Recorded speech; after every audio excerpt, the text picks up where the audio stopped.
Bien. Bueno, buenas noches, hermanos y hermanas, a los que no saludé. Hoy, como saben, toca Nehemías capítulo 9, ¿sí? Así que vamos a estar leyendo el capítulo. Pero antes, ahí les voy a mostrar, vamos a hacer un pequeño resumen de lo que era el capítulo 8, así más o menos nos vamos poniendo en contexto de lo que veníamos leyendo, ¿sí? En el capítulo 8 habíamos visto que ya se había terminado de construir la muralla, ya los judíos estaban volviendo de la cautividad, ¿sí?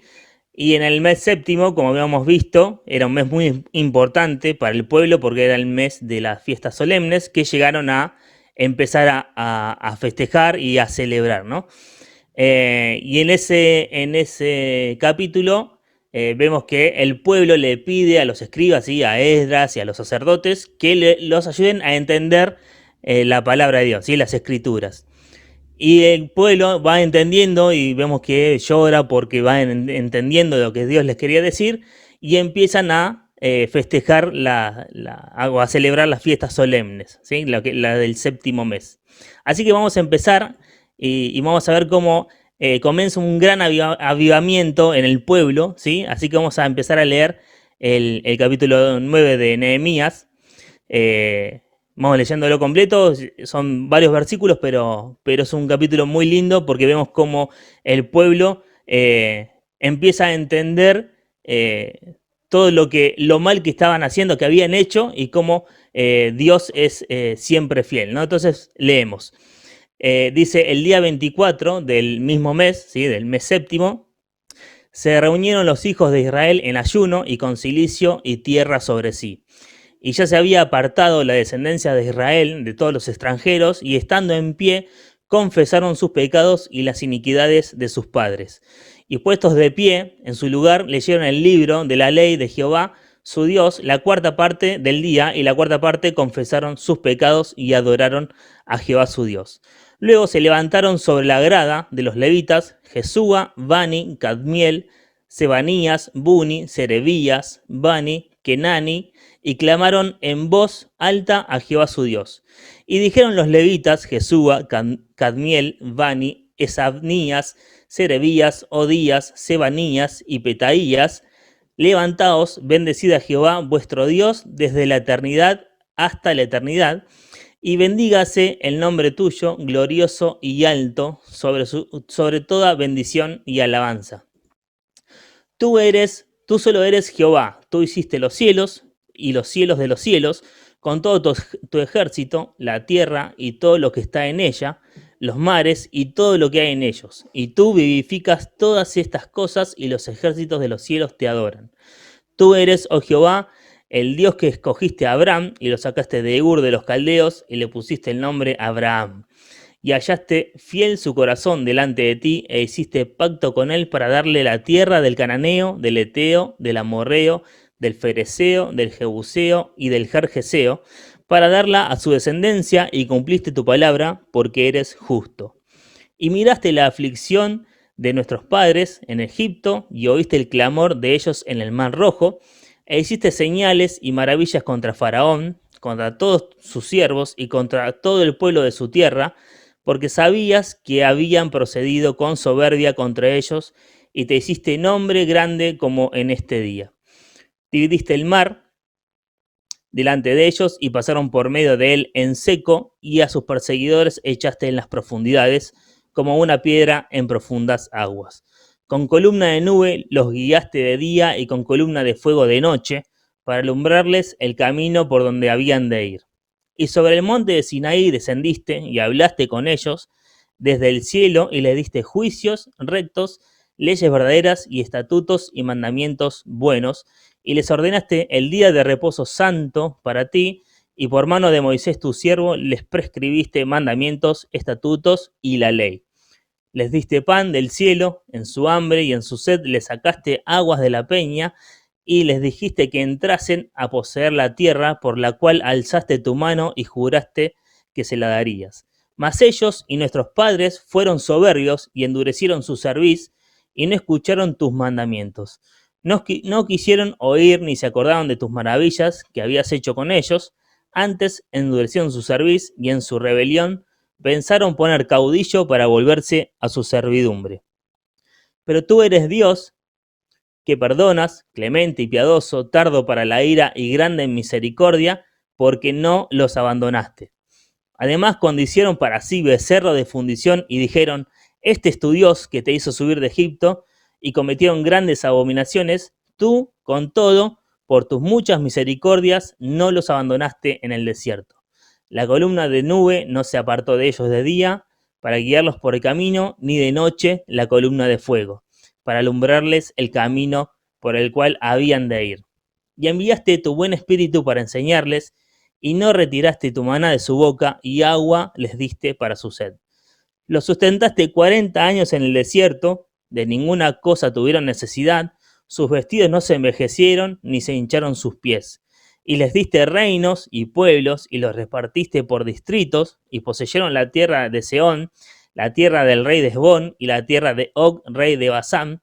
Multiplicaste sus hijos como las estrellas del cielo, y los llevaste a la tierra de la cual habías dicho a sus padres que habían de entrar a poseerla. Y los hijos vinieron y poseyeron la tierra, y humillaste delante de ellos a los moradores del país, a los cananeos, los cuales entregaste en su mano, y a sus reyes y a los pueblos de la tierra, para que hiciesen de ellos como quisieran. Y tomaron ciudades fortificadas y tierra fértil, y heredaron casas llenas de todo bien, cisternas hechas, viñas y olivares y muchos árboles frutales. Comieron, se saciaron y se deleitaron en tu gran bondad. Pero te provocaron a ira y se rebelaron contra ti y echaron tu ley tras sus espaldas y mataron a tus profetas que protestaban contra ellos para convertirlos a ti e hicieron grandes abominaciones. Entonces los entregaste en manos de sus enemigos, los cuales los afligieron. Pero en el tiempo de su tribulación clamaron a ti, y tú desde los cielos los oíste. Y según tu gran misericordia les enviaste libertadores para que los salvasen de manos de sus enemigos. Pero una vez que tenían paz, volvían a hacer lo malo delante de ti, por lo cual los abandonaste en manos de sus enemigos que los dominaron. Pero volvían y clamaban otra vez a ti, y tú desde los cielos los oías, y según tus misericordias muchas veces los libraste. Les amonestaste a que se volviesen a tu ley, mas ellos se llenaron de soberbia y no oyeron tus mandamientos, sino que pecaron contra tus juicios, los cuales si el hombre hiciere, en ellos vivirá. Se rebelaron, endurecieron su cerviz y no escucharon. Le soportaste por muchos años y le testificaste con tu espíritu por medio de tus profetas, pero no escucharon, por lo cual los entregaste en manos de los pueblos de la tierra. Mas por tus muchas misericordias no los consumiste ni los desamparaste, porque eres Dios clemente y misericordioso. Ahora pues, Dios nuestro, Dios fuerte, Dios grande, fuerte, temible, que guardas el pacto y la misericordia, no se ha tenido en poco delante de ti todo el sufrimiento que ha alcanzado a nuestros reyes, a nuestros príncipes, a nuestros sacerdotes, a nuestros profetas, a nuestros padres y a todo tu pueblo, desde los días de los reyes de Asiria hasta este día. Pero tú eres justo en todo lo que ha venido sobre nosotros, porque rectamente has hecho, mas nosotros hemos hecho lo malo. Nuestros reyes, nuestros príncipes, nuestros sacerdotes y nuestros padres no pusieron por obra tu ley, ni atendieron a tus mandamientos y a tus testimonios con que les amonestabas. Y ellos en su reino y en tu mucho bien que les diste y en la tierra espaciosa y fértil que entregaste delante de ellos, no te sirvieron ni se convirtieron de sus malas obras. He aquí que hoy somos siervos. Henos aquí, siervos en la tierra que diste a nuestros padres para que comiesen su fruto y su bien. Y se multiplica su fruto para los reyes que has puesto sobre nosotros por nuestros pecados, quienes se enseñorean sobre nuestros cuerpos y sobre nuestros ganados conforme a su voluntad, y estamos en grande angustia. A causa, pues, de todo esto, nosotros hacemos fiel promesa y la escribimos, firmada por nuestros príncipes, por nuestros levitas y por todos y por nuestros sacerdotes. Bien, hasta acá nomás un capítulo largo, pero nos damos cuenta de cómo el pueblo se da cuenta justamente de que estaban haciendo todo mal, ¿sí? Que habían hecho todo mal desde antes, desde que incluso habían salido de la tierra de Egipto, que el mismo Señor les había prometido que iban a salir, que le iban a dar una tierra que fluía leche y miel, la cual el Señor se las concedió, se las dio y así todo seguían cometiendo pecados, cometiendo abominaciones, como dice en el capítulo también. Pero vamos a ver algunas partecitas de este capítulo, vamos a tratar de partirlo en 3 partes, ¿sí? Y la primera es del versículo 1 al versículo 3, ¿sí? Que vemos como dice, y vemos acá que primero que nada lo que hacen el pueblo en sí, como pueblo entero, es primero que nada apartarse, ¿sí? Ellos solos, como judíos, como pueblo de Israel, se apartan, se humillan, ¿sí? Como pueblo, que es humillarse, obviamente rendirse de corazón ante Dios, se humillan y empiezan como nación a leer las escrituras y a confesar sus pecados. ¿A confesarlos a quién? A Dios. Delante de Dios, delante de todo el pueblo junto, empiezan a confesar sus pecados delante de Dios y todos juntos, desde los levitas, desde los sacerdotes, todos empiezan a confesar sus pecados. Seguimos y chequeamos el capítulo 4 y el capítulo 5 y vemos que empieza desde acá, ¿sí? Todo este avivamiento, porque se dan cuenta que estaban haciendo todo mal, que el pueblo en sí estaba errado en todo lo que estaban haciendo y por eso al empezar, como habíamos visto en el capítulo 8, a entender las escrituras, a entender lo que Dios les estaba diciendo, se empiezan a dar cuenta y ahí empieza a surgir esta oración de arrepentimiento de todo el pueblo, ¿sí? De toda la nación completa empieza a arrepentirse, empieza a pedirle perdón a Dios e incluso, como vemos en el último versículo, hacer un pacto con Dios, de Dios con ellos, ¿no? Y fíjense que en el versículo 4 vemos, y en el versículo 5, que los levitas, ¿sí? Eran los que mayormente eran los sacerdotes, ¿sí? Guiaron a todo el pueblo a una oración de confesión y dedicación a Dios en nombre de todo el pueblo, ¿sí? No había nadie que no esté afuera de esta oración, ¿sí? El pueblo judío en sí, solamente los judíos, porque se habían apartado ellos solos como nación, habían empezado esta oración, ¿sí? Una de las oraciones más largas que creo que podemos encontrar en la Biblia y de tanta gente y que podemos registrar. Y como decíamos al principio, el tema central de esta oración, ¿sí? Esta oración hecha por todo el pueblo es la fidelidad de Dios a pesar de la conducta incorregible del pueblo de Israel. Esa conducta que desde los comienzos, ¿sí? Desde la creación, fíjense que dice en los primeros versículos, desde la creación, pasando por Abraham, pasando por el pueblo en Egipto, saliendo de Egipto, todas las conquistas, todo eso, pasando por todo eso, esos estadios, el pueblo siempre le daba la espalda a Dios. Siempre le daba la espalda a Dios y siempre volvía y siempre le daba la espalda a Dios y así sucesivamente. Por eso vemos cómo en todo momento, en todos estos estadios o estas etapas que el mismo pueblo cuenta a través de esta oración, siempre vemos la fidelidad del Señor y siempre vemos que el Señor siempre está. Nunca les da la espalda, nunca les suelta la mano, no. Siempre la culpa, o sea, la culpa de que estaban errados siempre era del pueblo. El Señor siempre estuvo, como vemos, la nube no se apartó en el desierto, ni la columna de fuego, nunca se gastaron sus calzados, siempre tuvieron agua, siempre tuvieron comida, nunca les faltó nada. Siempre el Señor fiel y firme con ellos en todos estos estadios, en todas esta historia o este caminar que tiene el pueblo de Israel. Así que vemos que el tema central, como decimos, es la fidelidad de Dios para con el pueblo. Esa fidelidad que no decae. Y fíjense que ahora vamos a ver los diferentes temas, como habíamos dicho, que toca esta oración tan hecha por todo el pueblo, ¿no? Fíjense que en el versículo 6 nombra la creación, ¿sí? Dando a entender, dando a reconocer como el reconocimiento de del poder de Dios, como el creador, como el Dios todopoderoso. En el versículo 7 y 8 muestra el llamamiento de Abraham y el pacto que Dios hace con él, diciéndole que iba a tener un pueblo tan grande que iba a ser como las estrellas del cielo o como la arena del mar, que iba a ser incontable. ¿Sí? En el versículo 9 al 12, todo el éxodo del pueblo de la salida de Egipto, todo lo que pasaron esos 40 años, que como sabemos, si alguna vez lo estudiamos, nunca era ese camino que hicieron de 40 años, nunca, no era un camino de 40 años, no iban a llegar en 40 años.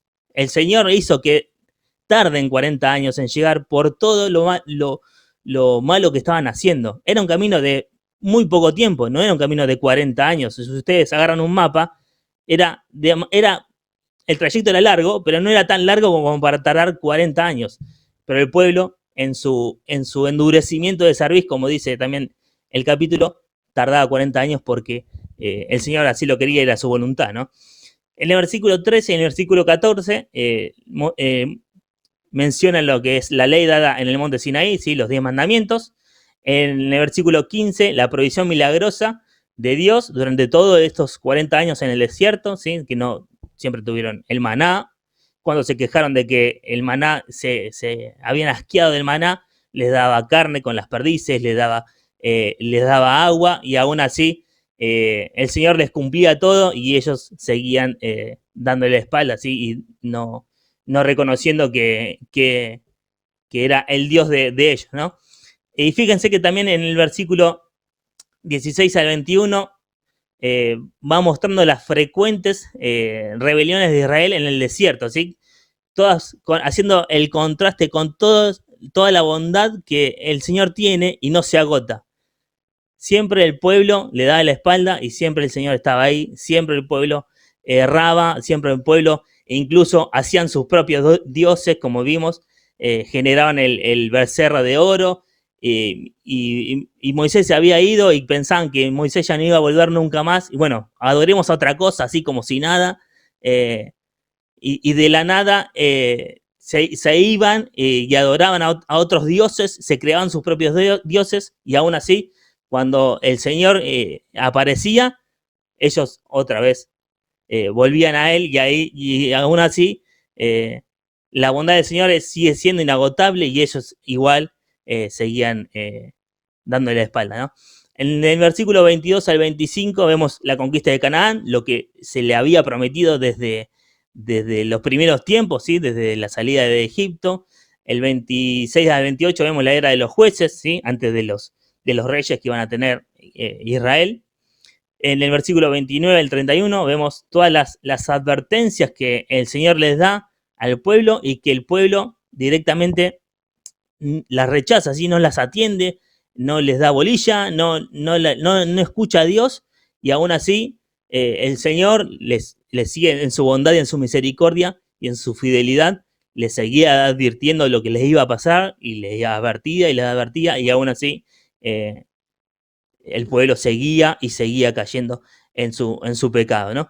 Pero vemos después como el pueblo entiende y se da cuenta, ¿sí? Desde el versículo 32 al versículo 37, todo lo que hicieron mal, ¿sí? Vemos la súplica y el perdón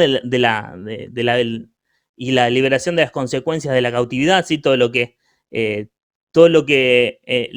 vino después a causa de todo lo que hicieron antes, ¿sí? Todas esas consecuencias, y cómo, dándose cuenta de esto, incluso crean un pacto para con Dios, incluso de puño y letra, los que vamos a ver después ya en el versículo, en el capítulo 10, vemos quiénes son los que firman, ¿sí? Porque se hace un pacto de puño y letra con Dios, firmando todos los sacerdotes quienes firman, los levitas y demás, y todo ese pacto, de todo esto que se habló y que se dijo, y de todo este perdón como nación, se crea este pacto para que el pueblo esté atento, no solamente para que el pueblo en sí, en ese momento, entienda que necesitaban de Dios, necesitaban tener esa comunión con Dios, sino que para guardarlo para generaciones futuras, para mostrar que el pueblo estaba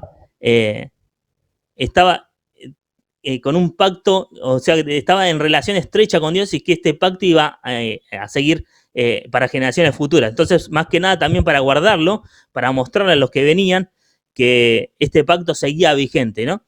Y podemos ver, y podemos sacar en este lindo capítulo algunas reflexiones que podemos sacar, ¿no? Por ejemplo, esta oración tan grande hecha por este pueblo nos muestra, como decíamos, la infinita fidelidad de Dios para con el pueblo, ¿sí?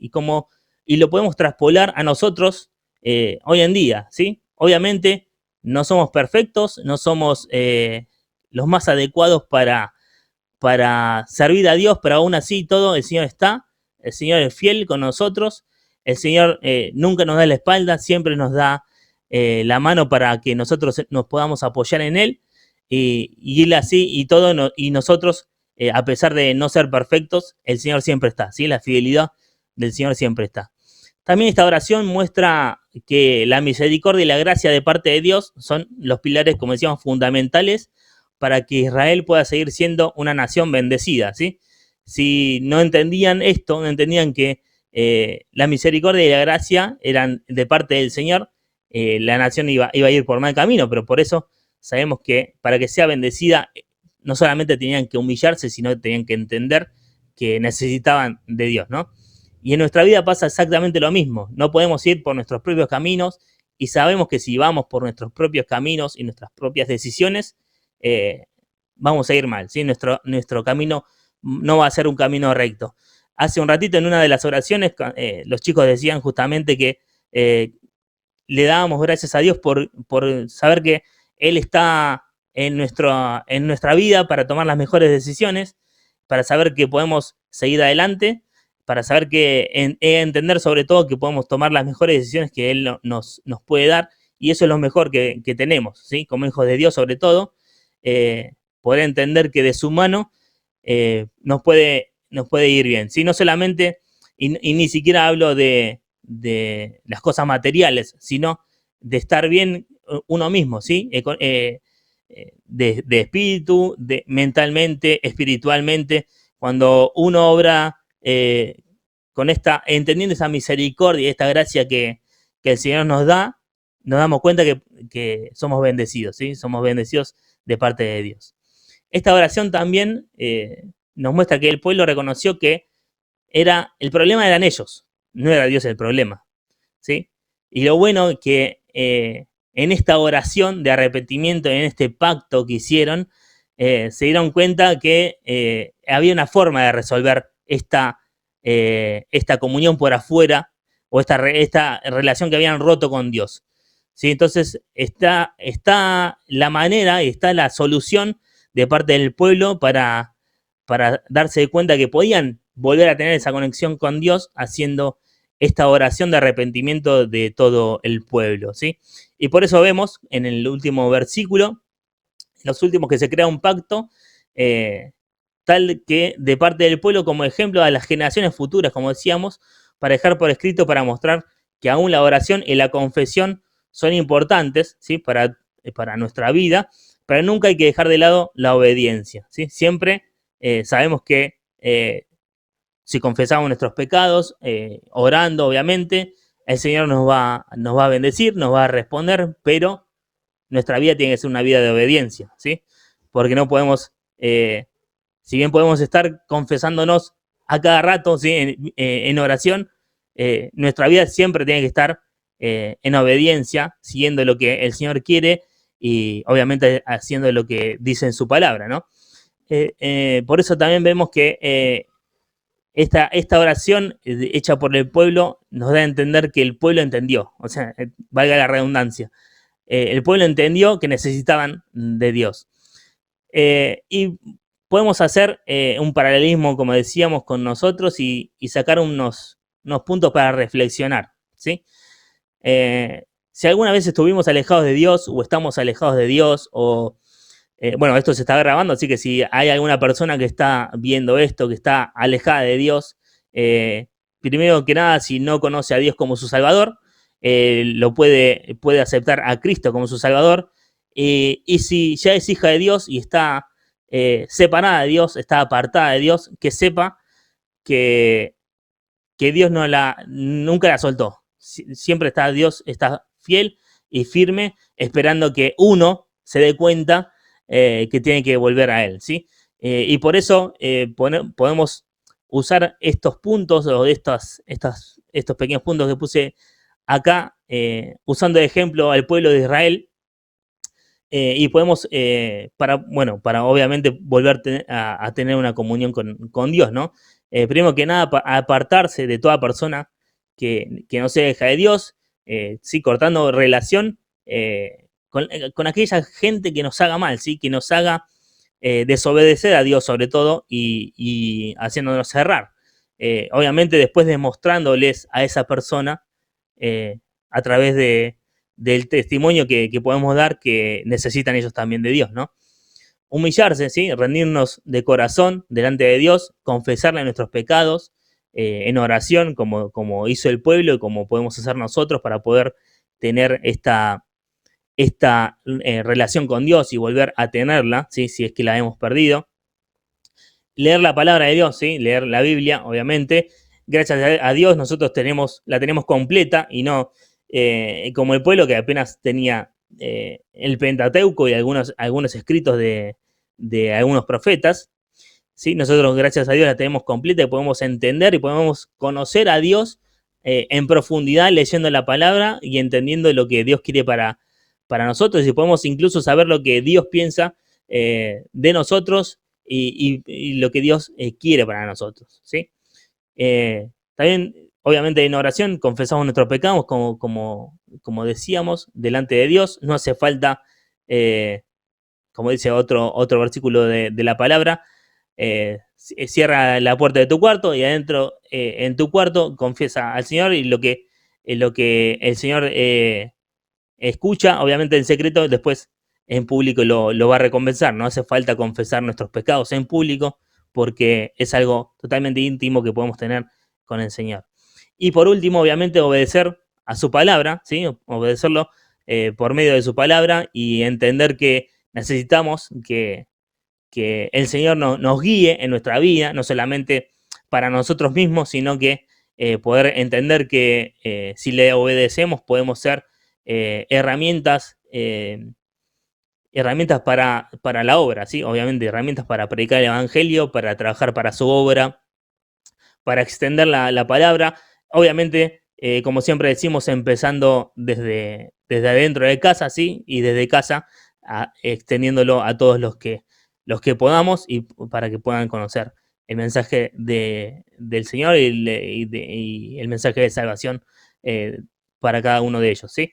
Entonces, estos pequeños puntos, ¿sí? O contando otros puntos más también que podemos ver, podemos dar a entender que podemos tener una relación con Dios genuina, ¿sí? Así como la podía recuperar el pueblo de Israel, si le entendemos, si damos de corazón, nos humillamos, si leemos la palabra, si confesamos obviamente nuestros pecados y obedecemos a lo que dice la palabra, no solamente la leemos, sino que obedecemos lo que dice la palabra, podemos entender que el Señor tiene lo mejor y quiere lo mejor para nosotros y podemos tomar las mejores decisiones de parte de él. Y obviamente después vamos a ver lo que pasa con el pueblo más adelante, pero vemos que el pacto lo firman, ¿sí? Queda firmado y queda listo para que lo empiezan a cumplir, obviamente, porque un pacto es algo que se tiene que cumplir, no es solamente una firma y nada más.